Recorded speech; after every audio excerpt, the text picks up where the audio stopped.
welcome back to another one, you guys. If you're new to the channel, my name is Andrew with Younger Toyota in Hagerstown, Maryland. For more information on our inventory, please feel free to check out the link in the description box below. So today we are in the brand new 2024 Toyota Crown because there is some new luxury touches on the interior for 2024. Crown has been around for quite a while in Japan. Of course, you get 40 plus MPGs, and you also get 2 years or 25,000 miles of complimentary maintenance as well. So ultimately in this video, we will be testing out and going over everything about this one. So having said that, what do you guys say? Let's just go ahead and jump right into it. And as always, let's start with pricing. And so there are a few different trim levels for the 2024 Crown. First one being the XLE, the one we are in today, starting at $40,050, which by the way is only a $100 price bump from the 2023 model year, which is rare. Usually it's a lot more than that. Limited for $45,650, and the Platinum starting at $53,070. And so as you can imagine, with those three trim levels, there are actually a couple different power plants for the 2024 Crown. First one belonging to the XLE that we have today and the Limited. This one is powered by a 2.5 liter 4-cylinder with 3 electric motors, putting out a combined 236 horsepower, 163 pound-feet of torque. Power sent to all 4 wheels. This is all-wheel drive only through a CVT. 0 to 60 time approximately 7.6 seconds, which is respectable. With MPG numbers, get ready. 42 in the city, 41 on the highway, with nearly a 600-mile driving range. That is nuts. Taking regular unleaded fuel. You gotta love all that. But so then there is that other power plant, of course, belonging to the Platinum trim level. That one is powered by a 2.4 liter turbocharged 4-cylinder with an electric motor, putting out 340 horsepower, 400 pound-feet of torque. Power sent to all 4 wheels yet again through a 6-speed automatic with paddle shifters for that one. 0 to 60 time approximately 5.7 seconds, so substantially quicker there. With MPG numbers coming in at 29 in the city, 32 on the highway, taking regular unleaded fuel yet again. So before we do any kind of fun acceleration test here in the Crown, I did want to mention to you guys the drive modes. There's actually a little toggle switch located directly behind the shifter. Those drive modes will include Eco, Normal, Sport, and EV, and there is a Sport Plus driving mode for the Platinum trim level as well. Don't want to forget to mention that, but adjusting things like the shift points, the throttle response, and the steering sensitivity. And so now having got all of that out of the way, what do you guys say? Let's go ahead and find a straightaway. Let's put this acceleration here to the test, and let's see how quickly we can get our new 2024 Toyota Crown here up to speed. All right, in 3, 2, 1, go! Whoa! It's quick off the line, man. Thanks to the 3 electric motors, there's no issues with that whatsoever. Like, that is a heck of an acceleration for what this vehicle is. And what this vehicle is an all-wheel drive, large sedan that gets 40 plus miles per gallon, and a plenty fine acceleration as well. So absolutely no complaints with me. You're not going to have any issues emerging onto the highway. And again, thanks to the 3 electric motors, there was no delay whatsoever. So instant acceleration, much better than a regular naturally aspirated engine, and definitely much better than a turbocharged engine. You guys know that. But anyways, that was great. To go along with that acceleration, as always, braking is equally important. And so up front, you will find 12.9-inch ventilated front discs. In the back, 12.5-inch solid rear discs. As far as that 60-0 stopping distance goes, that comes in at 127 feet, which is, it's respectable. As far as braking feel goes, since there is nobody behind us here, it's definitely on the firmer side of things, but I can tell it doesn't bite as quickly as some of the other cars that I drive. So my basic rule is anything in the 1-teens is a sports sedan. Anything in the 120s is pretty much average, par for the course. Anything in the 130s is usually a 3-row SUV. It goes up as high as 139 feet at the very worst. So 127 feet, like I said, is plenty respectable. It's nothing crazy, but it'll certainly get the job done. But then touching on suspension and handling, up front you're going to get a McPherson strut front suspension. In the back, independent multi-link rear suspension, front and rear stabilizer buds. But for the Platinum trim level, you will also get an adaptive variable suspension. So I love that. You guys know that. Essentially what that is it monitors each shock absorber individually, not only adjusting to the road imperfections, giving you a smoother ride, but it also tightens up that suspension during heavy cornering, giving you better handling as well. So again, giving you the best of both worlds. That's the one, if you want the best ride quality, is the one that you're going to want to go with, basically. But having said that, we don't have the Platinum trim. We don't have that adaptive variable suspension, and the ride quality, for me at least, it's still plenty fine. So absolutely no issues there. As far as steering feel goes, it definitely leans a little bit more on the heavier side of things, but it's pretty much average. So it's nothing crazy. It's not like the Toyota Prius, believe it or not, which actually has a really nice steering feel now. It didn't used to, but it does now. But it's pretty much average, so no issues for me there. As far as cabin noise goes, it's actually a pretty serene cabin. I'm going 54 miles per hour right now. There's a teensy bit of road noise, but this is a pretty darn serene cabin, so it's almost luxury-like, so I like that as well.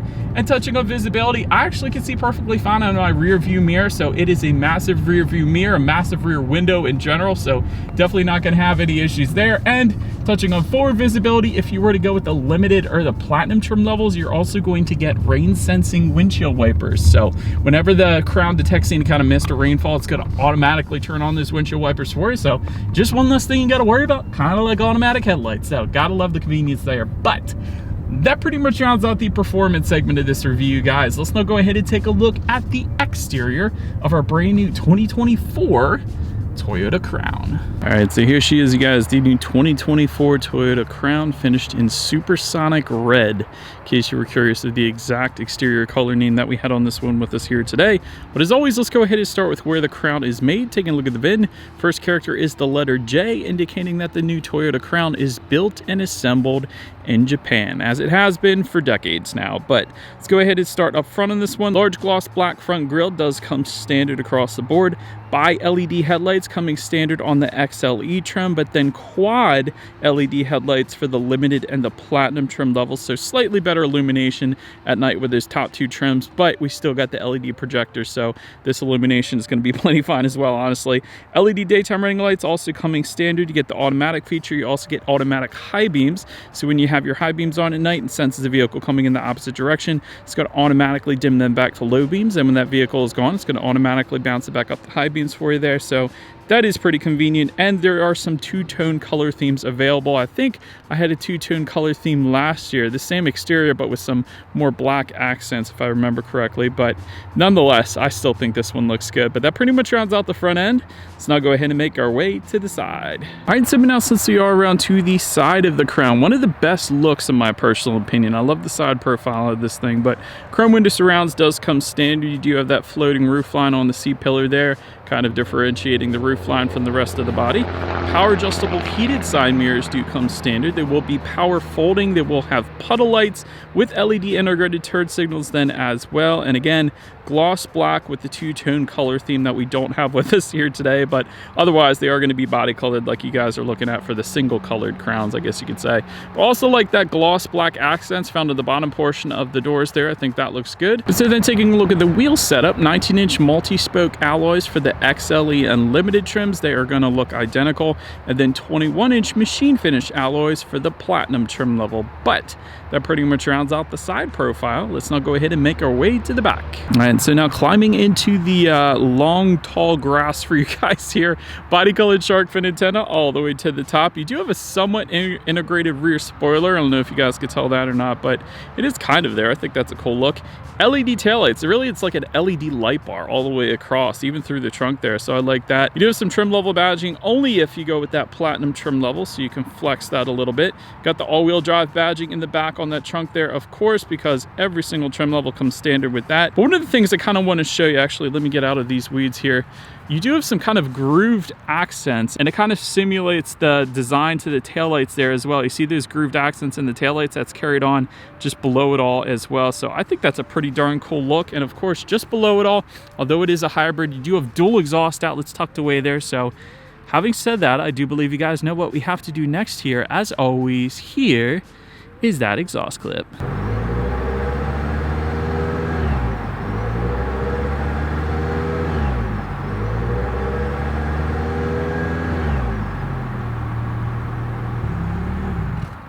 And so now, since we are around to the back of the Crown, when it comes to opening that rear trunk, it is going to be a manual trunk. However, there is a button to unlock it on the key fob. There's also kind of like a 007 hidden button on the trunk itself. It took me a second to find, but Anyways, once opened up, cargo capacity comes in at 15.2 cubic feet.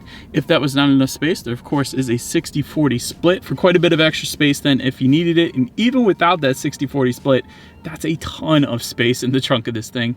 LED cargo lighting does come standard. And then if you were to lift up underneath of that cargo floor, you will find a spare tire, which you guys know I personally prefer. But then making our way up to the rear legroom, that comes in at 38.9 inches. For reference, I'm an even 6 feet tall. This is how much space I have back there.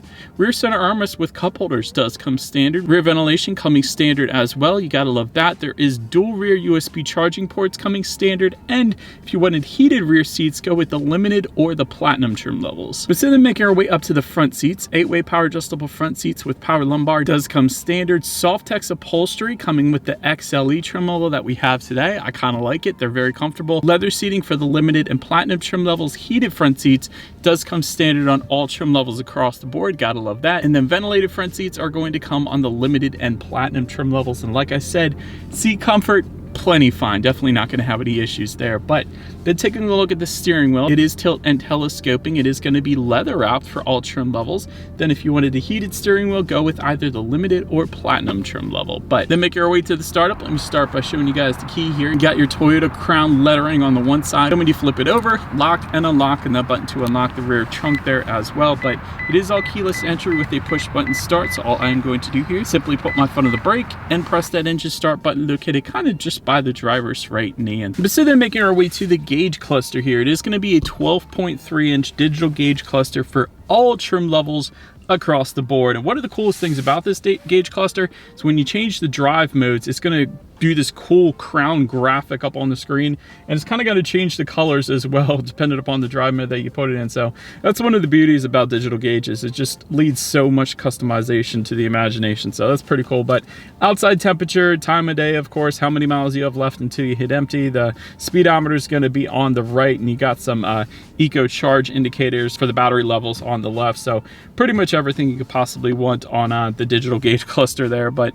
now let's go ahead and make our way to overall interior quality. You're going to find a panoramic glass roof for the limited and the platinum trim levels. LED interior lighting is going to come standard for all trim levels across the board, and it kind of looks like Mercedes-Benz's design for the LED interior lighting as well. This is almost exactly the way they designed their interior lighting, so that's pretty cool. But wireless phone charger for all trim levels across the board. Dual zone climate control does come standard as well, so both driver and passenger can set their own temperatures there.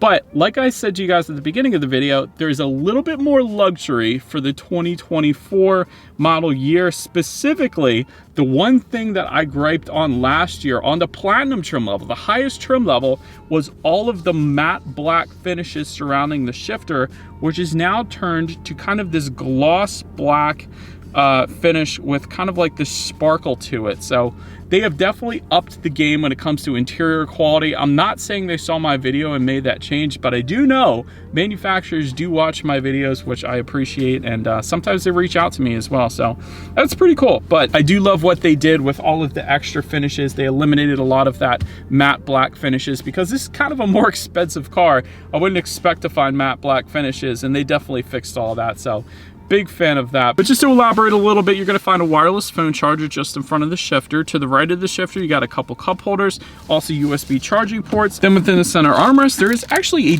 decent amount of storage within there. You got a 12-volt power outlet and a USB charging port in there as well. Also like all the bronze accents, that's pretty cool, just underneath the infotainment screen as well as on the door handles there as well. So that's pretty cool too. But now let's go ahead and make our way to the infotainment screen here. There is going to be a 12.3 inch color touchscreen display that does come standard for all trim levels. You gotta love that. Bluetooth and audio streaming, wireless Android Auto, Apple CarPlay coming standard. Absolutely love that. You can check out your climate control information up there. There's a cool energy flow indicator in regards to the 3 electric motors. I like that. You can check out some driving statistics as well as your radio information. And so when it comes to the sound systems, there are 2 of them. You get 6 speakers for the XLE that we have today, and then there's going to be an 11 speaker JBL sound system for the limited and platinum trim levels. So having said that, I do believe you guys know what we have to do next here. Let's go ahead and turn on the radio, see what we got playing this morning, and let's test out the clarity of this one.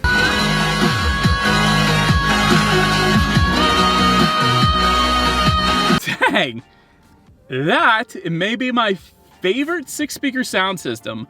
I mean, I feel like I've heard 8-speaker sound systems that don't sound as good as this 6-speaker sound system. Like, that was really, really good. Toyota, well done with that 6-speaker sound system. I didn't expect that, so I'm impressed. And I know there's better sound systems out there, obviously, but for 6 speakers, that was really, really good. Like, I wouldn't have any issues with that. But last thing I want to mention to you guys on the infotainment screen is when you do put the Crown in reverse, you will find a rear view camera coming standard across the board, and then the panoramic view monitor that is going to come standard on the Platinum trim level, giving you that bird's eye view, which is always is going to lead us into safety. And so first, let me start by saying IIHS Top Safety Pick Plus, which is the very highest designation given by IIHS, so that pretty much does it all right there. Front side curtain airbags do come standard, driver and passenger knee airbags as well. In the back, you're going to have latch, aka lower anchors and tethers for children for the rear car seats, rear child door locks, tire pressure monitoring system, but also coming standard, Toyota Safety Sense 3.0. That gives you a pre-collision system with pedestrian detection, dynamic radar cruise control, lane departure alert, lane tracing assist, road sign assist, and a blind spot monitoring system with rear cross traffic alert. Then if you were to go with the limited or platinum trims, you're going to add to that front and rear parking sensors. And then the platinum trim is also going to give you advanced park as well. So overall, when it comes to my final thoughts here of the Crown, I love the miles per gallon in this thing, especially since all-wheel drive comes standard. You get all-wheel drive and 40 plus miles per gallon. You gotta love that. Very serene cabin as well. That kind of impressed me when I was driving on the highway at 50 plus miles per hour. Like, they did a very good job. It's very luxury-like when it comes to cabin noise or lack thereof. A very unique look as well. My wife actually mentioned this to me the other day. She's like, I saw this car, it's a Crown on the back, and it looked really good. I was like, yeah, I reviewed that. Don't you watch my videos? But anyways, it is a very unique look, and I do like that. I also love that they upped the interior quality game because it is a noticeable difference. I was instantly able to tell what they changed from the matte black stuff to now the gloss black finishes, so I was a big fan of that. That is about it for this one, you guys. Thank you so much for watching. Feel free to follow me on social media at the bottom of the screen if you want to see what's coming next on the channel before it gets to YouTube. Be sure to hit the subscribe and the bell notification button if you're into new car reviews, because that is what we do here on this channel. After all, do appreciate you guys watching more than you know, and I will see you guys all in the next video.